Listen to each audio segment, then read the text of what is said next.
Hey, good day to you. This is Todd. I am a regular dude walking in the Word. Hey, we're continuing our journey today in the book of John, and we are going to finish up chapter 19. And I've entitled it Coming Out of the Woodwork. Sometimes when something happens, you have people that come out. Let's say that there's an event.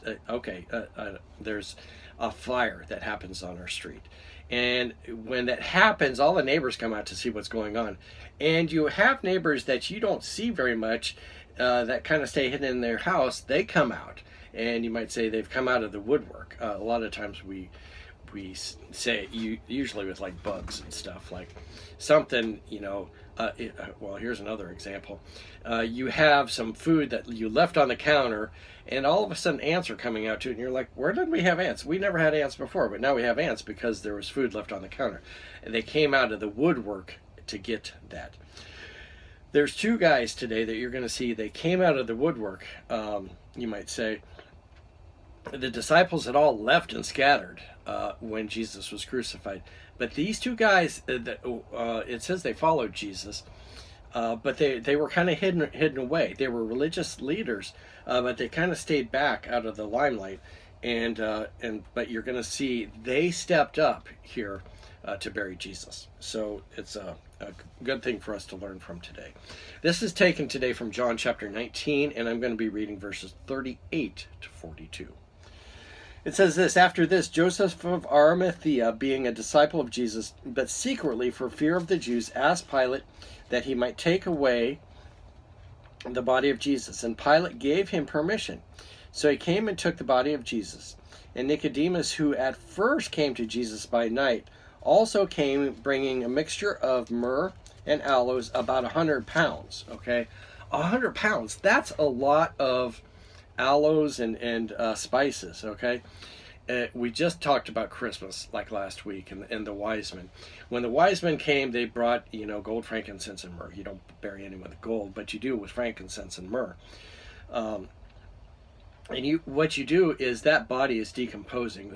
I'll give you a little science here related to death in the New Testament here.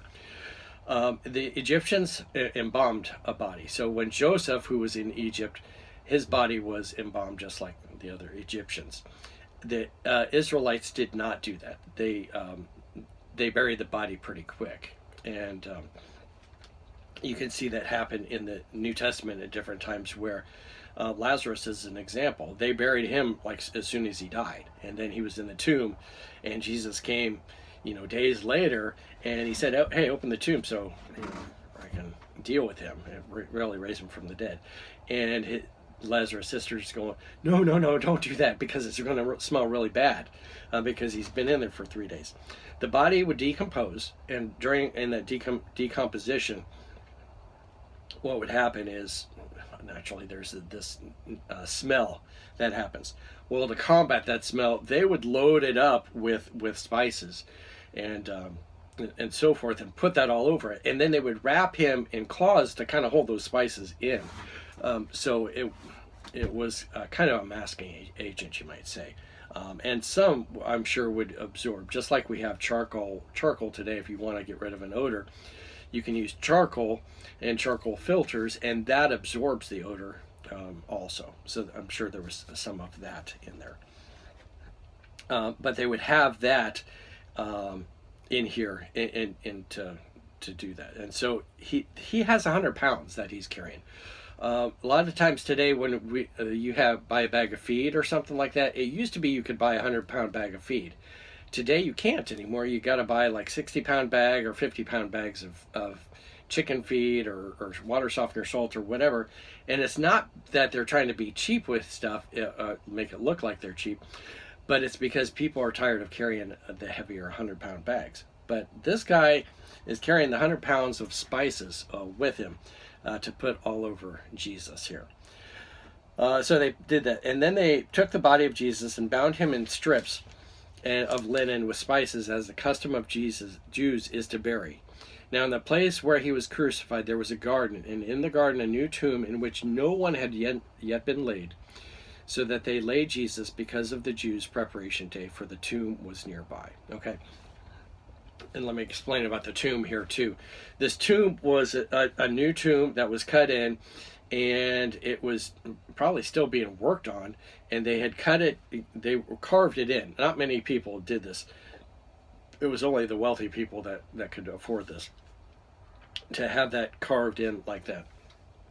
And also understand, when you were crucified, the crucifixion happened and the body was put in like a mass grave normally. But these guys went and boldly asked Pilate for the body.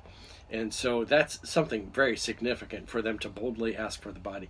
Then they put it in their own tomb. And after that, no one else had been put in that tomb. What would normally happen is you would have a tomb, and you'd have it for like the whole family. And you would put a body in there. The body would decompose, and then you'd go in a year or two later, whatever it is, and then you would get what's left of the body, which is just the bones, because everything else is decomposed.